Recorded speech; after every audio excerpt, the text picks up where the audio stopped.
আছা আৰু ঘৰত বহি সুন্দৰকৈ পঢ়া শুনা কৰিছা।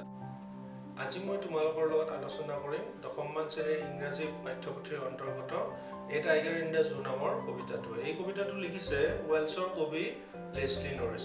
আশা কৰিছোঁ এই আলোচনাৰ পৰা তোমালোকে কিছু উপকৃত হ'বা। আহা এতিয়া আমি কবিতাটো বিতংকৈ আলোচনা কৰোঁ।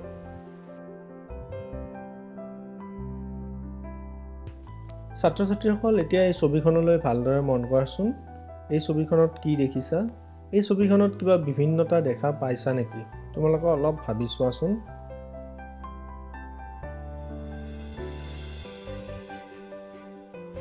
এই ছবিখনত আমি দুটা বাঘ দেখিবলৈ পাইছোঁ। এটা বাঘ পিঞ্জৰাবদ্ধ হৈ আছে আৰু আনটো বাঘ হাবিত মুক্তভাৱে বিচৰণ কৰি আছে। কবি লেছলি নৰিছে a tiger in the zoo নামৰ এই কবিতাটোৰ মাজেৰে এটা পিঞ্জৰাবদ্ধ বাঘ আৰু এটা জংঘলত মুক্তভাৱে বিচৰণ কৰি থকা বাঘৰ তুলনা কৰিছে, কম্পেয়াৰ কৰিছে। আৰু এই তুলনাৰ জৰিয়তে তেওঁ স্বাধীনতা আৰু পৰাধীনতাৰ যিটো ধাৰণা, সেই ধাৰণাটো আমাৰ মাজত স্পষ্টকৈ দাঙি ধৰিবলৈ চেষ্টা কৰিছে। মূল কবিতাটো আলোচনা কৰাৰ আগতে কবি লেছলি নৰিছৰ বিষয়ে চমুকৈ জানি লওঁ আহা। কবি আৰু চুটি গল্পকাৰ লেছলি নৰিছৰ জন্ম হৈছিল চাউথ ৱেলছৰ মাৰ্থাইৰ টিটফিল্ড নামৰ অঞ্চলত 1921 চনত। তেওঁৰ দেউতাকৰ নাম আছিল জৰ্জ আৰু মাকৰ নাম আছিল মেৰী জেন নৰিছ। চাইফাৰ্ডফা কেচেল গ্ৰামাৰ স্কুলত তেওঁ স্কুলীয়া শিক্ষা লাভ কৰিছিল আৰু সেই দিনত তেওঁ এজন ভাল খেলুৱৈও আছিল। পিছত তেওঁ কবিতাৰ প্ৰতি বাৰুকৈ আকৃষ্ট হৈছিল আৰু কবি ডাইলেন থমাছ তেওঁৰ অনুপ্ৰেৰণা হৈ পৰিছিল। তেওঁ কৰ্মজীৱনৰ পাতনি মেলিছিল এজন শিক্ষক হিচাপে আৰু তেওঁ শিক্ষকতা কৰিছিল ছমাৰছেট অঞ্চলৰ ইয়ভিল নামৰ ঠাইৰ গ্ৰাছ ৰয়েল স্কুলত। তাৰপিছত তেওঁ বহুকেইখন মহাবিদ্যালয় আৰু বিশ্ববিদ্যালয়ত শিক্ষাদান কৰিছিল আৰু অৱশেষত ব্ৰিঘাম য়াং ইউনিভাৰ্চিটিত তেওঁ এজন প্ৰবক্তা হিচাপে যোগদান কৰে আৰু তাতেই তেওঁ মৃত্যুৰ আগমুহূৰ্তলৈকে প্ৰফেচৰ অৱ ক্ৰিয়েটিভ ৰাইটিং হিচাপে কৰ্মনিৰ্বাহ কৰি আছিল। তেওঁৰ মৃত্যু হৈছিল 6 এপ্ৰিল 2006 চনত।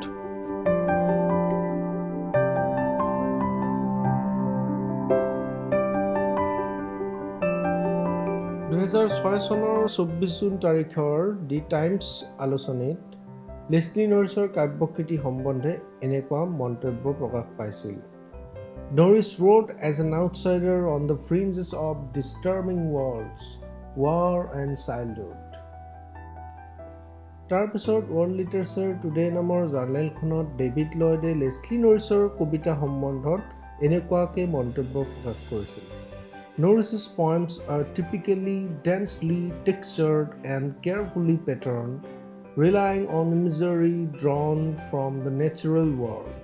He is partial to a Yeatsian rhetoric of large gestures and romantic yearnings that runs counter to the understatement and irony still prevalent in contemporary English poetry.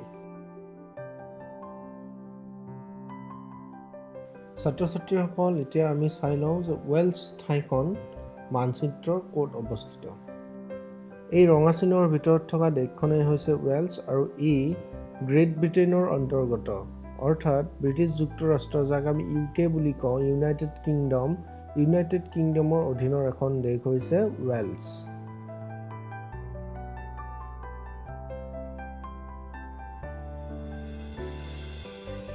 এতিয়া আমি কবিতাটোৰ ফালে আগবাঢ়িছোঁ আৰু তোমালোকে মন দি শুনিবা। A tiger in the zoo.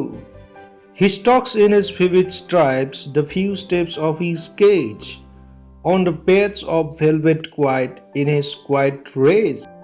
He should be lurking in shadow, sliding through long grass near the water hole where plum deer pass.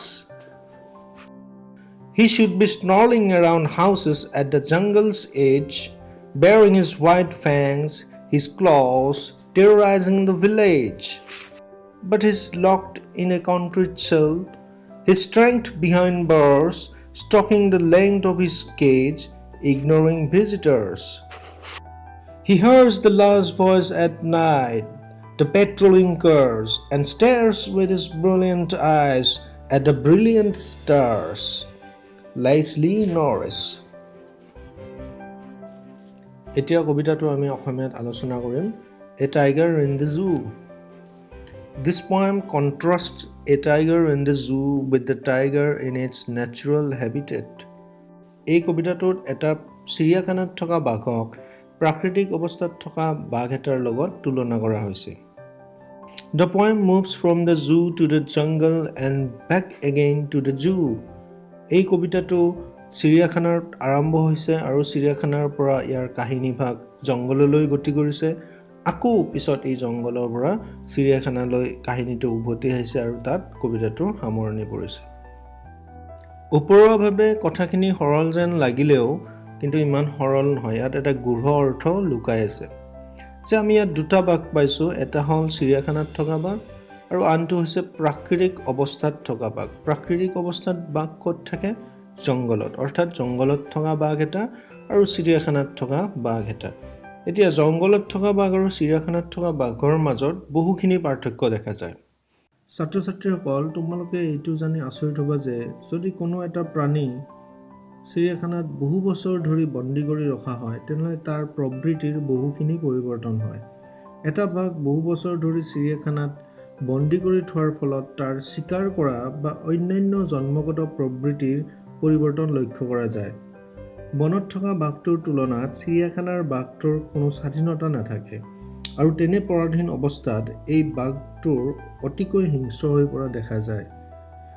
Read the poem silently once and say which stanzas speak about the tiger in the zoo and which ones speak about the tiger in the jungle.